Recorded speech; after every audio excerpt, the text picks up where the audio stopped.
2월 넷째 주 속회 인도자 교육을 시작하도록 하겠습니다. 오늘 말씀은 2월 18일 날 전해드렸던 새벽 예배 말씀과 똑같은 말씀이기 때문에 새벽 예배 때 녹화된 말씀을 토대로 속회 교육을 진행할 수 있도록 하겠습니다. 제가 영국에 있을 때 실제적으로 가장 문제가 됐던 사건은 무엇이냐면 젊은이들의 마약 사건이었습니다. 한 가정의 이야기를 들었는데 집안도 부모님 또 그 부모님의 부모님 때부터 잘 살았던 집이었습니다. 근데 자녀가 마약에 빠졌어요. 그 부모가 좋은 차를 타고 좋은 집에 살고 좋은 것을 먹고 세상적으로 성공하는 게 1도 중요하지 않더라고요. 자녀가 마약에 빠져서 너무 힘들어하는 그 상황 가운데 자녀가 그렇게 되니까 부모 인생 가운데 기쁜 게 아무것도 없더라고요. 제가 이제 알기로는 완벽하게 해결이 되지 않았어요. 가끔 돌아올 때가 있어요. 그때마다 가장 기쁜 모습을 보였어요. 자신의 모든 재산을 다 바쳐서라도 그 자녀를 돌이키게 하고 싶은 것이 그 부모님의 마음이 아닌가라는 생각을 했습니다. 여러분, 한 영혼이 천하보다 귀한다는 것이 무엇일까요? 마치 아버지가, 어머니가, 자녀가 흑암 가운데, 죽음 가운데서 돌아오는 것일 거예요. 죽을 수밖에 없는 자녀가 돌아오는 그것일 겁니다. 여러분, 그거보다 부모님이 귀한 게 어디 있겠어요? 자신의 어떤 즐거움과 자신의 어떤 쾌락과 만족을 위해서 살아갈까요? 아니요. 가장 기쁜 건 그 자녀가 돌아오는 거예요. 왜 그렇죠? 가치가 있기 때문에 그래요. 여러분, 우리는 어떤 부분에 가치를 가지게 되면 그 가치를 갖고 있는 부분이 굉장히 중요하게 되어지죠. 자녀만큼 귀한 가치가 어디 있겠습니까? 이와 같이 하나님 나라 백성이 회개하는 것만큼 주님께서 기뻐하는 것이 없다라고 얘기하는 것이 무엇이냐면 바로 이와 같은 것. 저랑 같이 큐티를 진행하는 분은 아마 그 내용을 아실 거예요. 한 영혼이 주님께 돌아오는 것만큼 기뻐하는 것이 없다라고 하는 건 그 한 영혼이 주님의 자녀라는 거예요. 그와 같은 맥락에서 오늘 돌아온 탕자를 보면 됩니다. 여러분, 돌아온 탕자는 어떤 자였죠? 아주 못된 사람이었어요. 부모가 빨리 죽었으면 좋겠다라고 생각했던 사람이었습니다. 그러니까 어린아이에 그냥 철없는 얘기가 아니고요. 이제 유산을 상속받을 만한 성인이 되었다고요. 어렸을 때 철없는 소리가 아니에요. 재산 빨리 달라라고 하는 것은 그 당시의 유대적인 관념에서는 나는 부모 없이 살 수 있어요. 엄마 아빠 없이 살 수 있어요. 나아가 엄마 아빠는 죽어도 상관이 없어. 이렇게 얘기하는 거는 이 당시의 유대 문화가 그랬습니다. 부모에게 재산을 빨리 상속받기를 원했다는 것은 나는 부모 없이 살 수 있어요. 부모가 죽어도 상관이 없어요. 라는 거예요. 나아가 이 사람은 둘째 아들이거든요. 둘째 아들은 첫째 아들이 반밖에 못 받아요. 반밖에 상속을 못 받는데도 불구하고 받기를 원했다라는 거예요. 이 아버지가 얼마나 많은 부자인지 알겠죠? 여러분, 이 이야기는 어떤 얘기냐면 이번 주에 주일날 제가 얘기했던 신명기 이야기와 마찬가지. 한 사람이요, 얼마나 부패하고 얼마나 죄인인지 그 죄인인 그 자가 하나님을 섬기지 않고 술 취함과 방탕함 가운데 있으며 세상을 섬기는 그런 사람입니다. 그런 사람을 누가 고발하냐면 부모님이 고발을 해요. 부모님이 고발할 정도로 굉장히 패역한 자녀예요. 그러면 부모님이 고발한 패역한 자녀는 어떠냐면은 신명기의 내용은 나무에 달려 죽어야 되는 거예요. 그게 신명기 율법입니다. 나아가 그 패역한 자녀가 나무에 달려 죽었을 때 오랫동안 나무에 달아두면 안 돼요. 그러면 나무에 다는 것이 얼마나 저주스러운지 그 나무에 달린 그것과 그 땅까지 저주받는다라고 되어 있기 때문에 빨리 죽은 다음에 내려놨어요. 신명기의 율법이 그래요. 여러분, 여기 패역한 사람이 누굴까요? 오늘 우리가 신명기에 나와 있는 패역한 자녀, 부모의 고발을 당할 정도로 그렇게 죽을 수밖에 없는 자녀가 누굴까요? 바로 여기에 누가복음 15장에 돌아온 탕자입니다. 이렇게 패역한 사람이에요. 그러면 부모가 고발할 정도로 패역하고 태폐한 아주 죄가 난무한 그런 자녀인데요. 오늘 15장에 돌아온 탕자는 아버지가 어땠죠? 고발하지 않았어요. 받아줬어요. 특별히 이 아버지는 예수님께서 하나님 아버지를 예로 든 거거든요. 보니까 그 아들이 올 때 아버지가 어디 있었어요? 보니까 미리 나와 계셨다라는 거예요. 미리 나와서 어떻게 했습니까? 그 아들은 기다리고 있었다라는 거죠. 중요한 건 그 아버지가 이미 그 그 아들이 올 것을 알고 그를 기다리고요. 그를 맞이했다라는 거예요. 여기 아직 거리가 먼데라는 것은 이 아버지가 성문 밖까지 나와서 그 아들을 기다렸다. 하나님은 어떤 분이시죠? 전지전능하신 분이잖아요. 아들이 올 것을 알고 계셨다라는 거 아닐까요? 그 아버지가 나와 있는 이유가 뭐예요? 나와 있는 이유가 뭐밖에 없어요? 아들을 기다리는 것밖에 없어요. 그 외에는 왜 나와 있냐고요? 나와 계셨다라는 것. 전능하신 하나님 아버지는 그 아들이 처음부터 죄를 범할 때부터 아버지 품을 떠날 때부터 이 아들이 나한테 돌아올 것을 아셨다라는 거겠죠? 여기서 우리가 두 가지가 중요합니다. 그 두 가지가 무엇이냐면 우리가 돌아온 탕자 얘기를 기억하고 전에 드라크마 비유 얘기했었죠. 어저께. 그리고 잃어버린 한 마리의 양의 비유를 얘기했었어요. 그 잃어버린 한 마리의 양, 드라크마 비유 다 뭐죠? 양은요 스스로 자기 길을 찾지 못할 정도로 어마어마한 길치입니다. 오히려 힘이 있을수록 어떻죠? 더 도망다녀요. 더 잘못 가요. 자, 우리가 하나님 없이 우리 힘이 너무 강해. 그럼 우리는 하나님 없는 인생은 우리 힘이 강하면 강할수록 우리 뭐 하는데 그 힘을 쓰죠? 죄 짓는데 그 힘을 써요. 차라리 힘이 없으면 다행이지. 사기꾼이 사기칠 만한 능력이 있으면 더 큰 사기를 치겠죠. 그죠? 음란한 사람이 아주 그냥 마음 가운데 야한 사람이 음란한 사람이 그 음란함을 성취할 수 있고 그 방탕함을 성취할 수 있는 이룰 수 있는 힘이 생겨요. 그거 갖고 뭐 할까요? 수없이 다른 남자 다른 여자를 꼬시고 넘어뜨리면 방탕한 가운데 그걸 쓸 거예요. 마찬가지예요.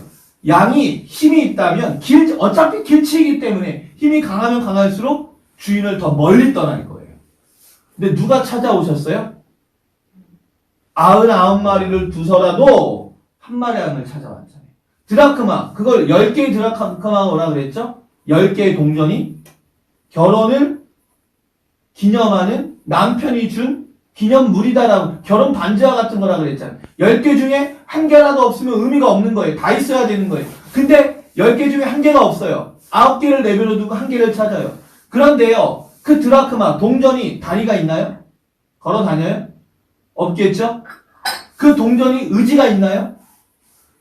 아니에요. 여기 나와 있는 내용은 뭐냐면 이 여자가요, 등을 밝히고요, 비춰서 그 드라크마 있는 곳을 비춘 거예요. 그 드라크마는 의지가 없어요. 동전이에 가만히 있어요. 움직일 수 없어요. 먼저 주인이 찾아왔다고요.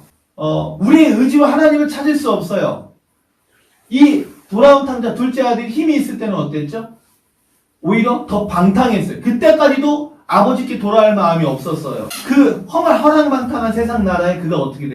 완벽하게 그 나라가 흉년이 들고 완벽하게 궁핍해졌어요. 다 없어졌어요. 여러분, 그 아들의 어떤 상황이 어떻게 된 겁니까? 환경적으로 변화된 거예요. 그건 무엇입니까? 그 아들이 하나님, 아버지를 찾을 수밖에 없는 상황이 만들어진 겁니다. 마치 여자가 등을 밝히고 그 드라크마를 찾아갔던 것처럼 어린 양이 잃어버린 양을 주인이 찾아가는 것처럼 이 아들이 아버지께 들어올 수밖에 없을 만큼 그 나라에 완벽한 흉년이 들어 그가 도저히 그 무엇도 찾을 수 없는 상황이 되었다라는 거예요. 자, 이거는 아들의 의지일까요? 환경적으로 그렇게 되는 걸까요? 아들에게는 아버지를 찾을 만한 의지가 없어요. 환경적으로 아무것도 없으니까 살려고 아버지 찾는 거예요. 그냥 내가 살려면 여기 있으면 죽을 수밖에 없으니까 아버지를 찾는 거예요. 그렇다면 아버지 없이 살만한 힘이 있다면 그는 아버지께 절대 돌아가지 않았을 거예요. 이해되십니까? 이것이 뭐예요? 우리의 완벽한 부패. 우리는 스스로 하나님을 찾을 수 없고 하나님께 나아갈 수도 없은 완벽한 부패예요. 육도, 감정도, 영도 다 부패되었어요. 완벽한 부패 가운데 그 부패를 깨닫는 자들만이 누구에게 돌아와요? 나에게는 생명이 하나님밖에 없습니다. 하나님만이 나의 구원이십니다. 그래서 그 하나님께 나아갈 수밖에 없는 거예요. 여러분들이 어느 때 하나님께 돌아갈 수 있어요? 나의 완벽한 불가능함. 난 완벽하게 죄인이구나. 아무것도 아니구나. 어차피 인생은 다 죽음으로 가요.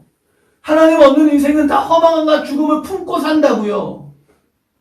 그런 인생이 하나님만이 나의 생명임을 빨리 깨달으면 깨달을수록 우리 해담이 나이만큼 아주 어리면 어릴수록 빨리 그 하나님을 찾으면 찾을수록 죽음의 권세, 허무함에서 벗어나 진리를 추구하는 자들이 되는 거예요. 요한복음 8장의 내용처럼 진리를 할지니 진리가 너희를 자유케 할지니라. 하나님 없는 자들은 허망하게 살 수밖에 없다고요. 거짓되게 살 수밖에 없다고요. 쓸쓸하게 살 수밖에 없다고요. 죄짓기에 빠를 수밖에 없다고요. 근데 그 모든 것들이 죽음을 향해 나아간다고요. 모두가 다 돌아온 탕자예요. 다 부패한 자들이에요. 영과 혼과 육이 다 부패한 자들이에요. 근데 그걸 빨리 깨달은 자일수록 빨리 아버지께 돌아오는 거예요. 할렐루야. 자, 그 가운데 더 중요한 것이 있어요. 가장 중요한 건 바로 그가 누구였다는 거예요? 아버지의 아들이었다는. 내가 아버지의 아들이 아니다, 딸이 아니다라는 생각이 있다면 아버지께 돌아갈 근거가 있을까요? 아무리 방탕하고 아무리 죽을 만한 나무에 달릴 만한 죄를 짓는 인생이라 할지라도 그가 아버지께 돌아오려면 그가 아버지의 아들이어야 되는 거예요. 해담이가 엄마가 막 진짜 해담이 때문에 죽을 정도로 해담이가 엄마를 막 진짜 너무 괴로워서 엄마가 죽을 정도로 죄를 져서 엄마를 떠났어. 근데 엄마가 너무 보고 싶어. 근데 해담이는 엄마에게 돌아올 수 있는 이유가 뭘까? 딸이기 때문에 그래. 만약에 딸이 아닌 자가 나를 너무 힘들게 했어요. 그러면 그 딸이 아닌 자가, 아들이 아닌 자가 그 엄마한테 돌아갈 수 있을까요? 아니요. 근거가 없어. 아들이든 딸이든 돼야 되는 거야. 아들이든 딸이든 된다는 건 주님의 생명을 이어받았다는 거예요. 할렐루야. 아들이니까 간 거예요. 근데 아들이 알았던 건 한 가지가 뭐예요? 모든 고난과 핍박 가운데 아무것도 없다 보니까 진짜 풍요로움은 누구에 있다는 걸 아는 거예요. 세상에게 있지 않구나.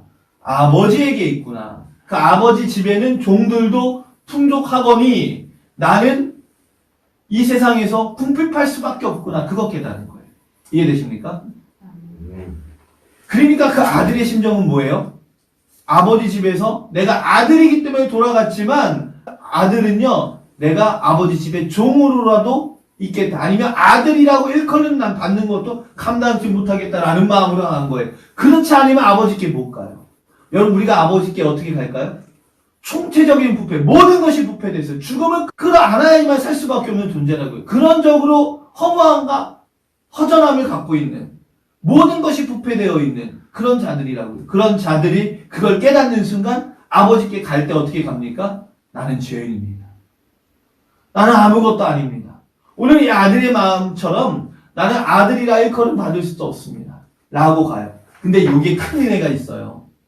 나는 아들이에요. 마땅하죠. 라고 한다면 아버지의 모든 것을 받아들일 때 당연하다고 여기지 않을까요? 근데 이 아들은 나는 아들이라 일컬음 받을 수도 없어요. 라고 하고 갔어요. 그러면 아버지 집에 내가 누리는 것조차 얼마나 감사한 줄 알지 않을까요? 큰 기쁨이지 않을까요? 여러분, 감사는 누가 겪는 걸까요?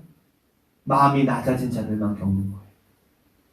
제가 살다 보면 공주병, 왕자병 걸린 사람들이 좀 있어요. 있죠, 주변에도. 근데 그 사람들은 스스로 불행한 거 아세요? 왜요? 나는 왕자니까 마땅히 내 주변에 사람들이 나를 좋아해야 돼. 나는 다 누려야 돼. 나는 공주니까 모든 사람들이 나를 이뻐해 줘야 돼. 그런 자들은 누가 자기를 이뻐해 주지 않고 인정해 주지 않으면 짜증나고 불안한 거예요. 누가 나를 좋아해 주면 뭐하죠? 당연한 거예요. 이해되십니까? 그런데요, 나는 사랑받을 자격이 없어요. 라고 하는 사람들은 한 사람이 나를 인정해 주고 한 사람이 나를 이뻐해 줘도 기쁜 거예요. 이해되십니까? 마찬가지예요. 진정한 감사는 누구에게 이루어질까요? 나는 아무것도 아닙니다. 라고 고백할 수 있는 죄인들에게 이루어지는 것입니다. 여기 나와 있는 돌아온 탕자의 형이 있죠. 형은 누굴까요?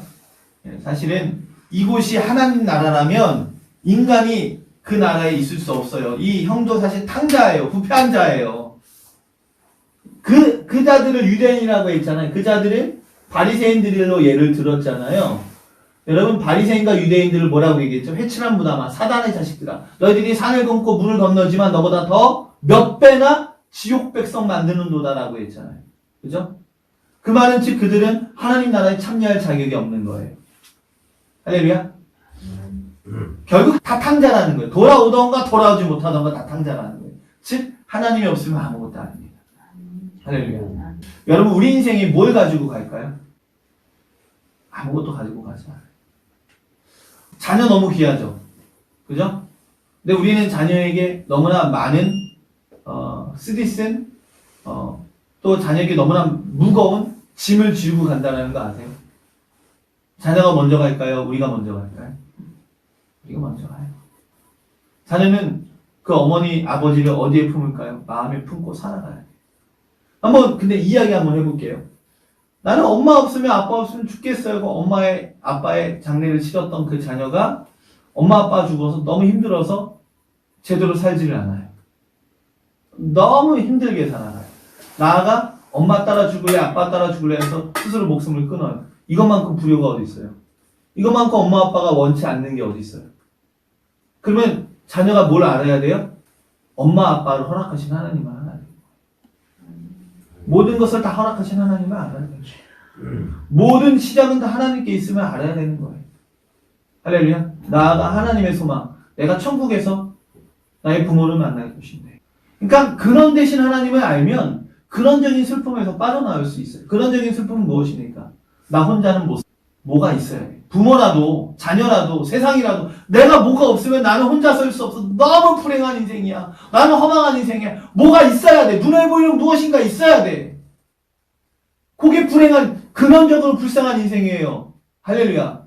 뭐가 없어도 우리는 우리예요. 왜요? 근원의 하나님을 알아. 근원의 하나님의 생명을 전가받아. 아무것도 없어도 우리는 하나님의 백성이며 아무것도 없이 죽어도 우리는 하나님 나라 가기 때문에 그래요.